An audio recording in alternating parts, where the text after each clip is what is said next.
Hi friends, അത്തപ്പൂവിൻ്റെ ഒത്ത നടുക്കിരുന്ന ജമന്തിപ്പൂവാണിത്. കഴിഞ്ഞ ദിവസം സ്കൂളിൽ ഓണാഘോഷ പരിപാടിയൊക്കെ കഴിഞ്ഞ് കൊണ്ടുവന്നതാണ്. അങ്ങനെ ഐഷു ഇത് നേരെ കൊണ്ടുവന്ന് സൂക്ഷിക്കാനായിട്ട് ഫ്രിഡ്ജിലാണ് വെച്ചത്. ഞാൻ പോയി ഫ്രിഡ്ജ് ഓപ്പൺ ചെയ്തപ്പോൾ അതിലിരുന്ന ചമ്മന്തിക്ക് പോലും ജമന്തിപ്പൂവിൻ്റെ മണമായിരുന്നു. അങ്ങനെ അത് പറ്റില്ല എന്ന് പറഞ്ഞിട്ട് ഇതുപോലൊരു ബൗളിലാക്കി ഞങ്ങൾ അടച്ച് ഫ്രിഡ്ജിൽ വെച്ചു കേട്ടോ. സ്കൂൾ അടച്ച് 1ാമത്തെ ദിവസമായിട്ടുള്ളൂ. ഇനി നമ്മുടെ മുമ്പിൽ 9 ദിവസമുണ്ട്.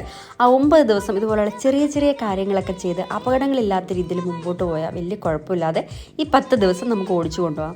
അങ്ങനെ ഐഷൂട്ടി അത് കട്ടയായി കഴിഞ്ഞപ്പോൾ എടുത്തുകൊണ്ട് വന്നിട്ടുണ്ട്. ഈ കൊച്ചിനെ ഇത്രയും വലിയ ഉടുപ്പിട്ടേക്കണേന്ന് തോന്നാം. വാപ്പിയുടെ ബനിയനാണ്, അതിടലാണ് അവർക്ക് ഏറ്റവും ഇഷ്ടമുള്ള കാര്യം. അങ്ങനെ ഞങ്ങൾ അത് തുറന്നു നോക്കി. പഴയ പേപ്പർ വെയിറ്റ് ഒക്കെ ഇല്ലേ, അതുപോലെ ഉണ്ടായിരുന്നു കേട്ടോ. നല്ല ഭംഗിയുണ്ടായിരുന്നു അത് കാണാനായിട്ട്. എല്ലാവരെയും ഫോട്ടോ അയച്ചു കൊടുത്ത് കാണിച്ചു കൊടുത്തു. ഒരുപാട് പേരെ കയ്യിലൊക്കെ കൊണ്ടുവരുന്നു. കുറേ കഴിഞ്ഞപ്പോൾ അതെടുത്ത് പോയി. എന്നിട്ട് എൻ്റെ ഫോൺ മേടിച്ചുകൊണ്ട് പോയിട്ടുണ്ട്. അടുത്ത എക്സ്പെരിമെൻ്റ് എന്നാണ്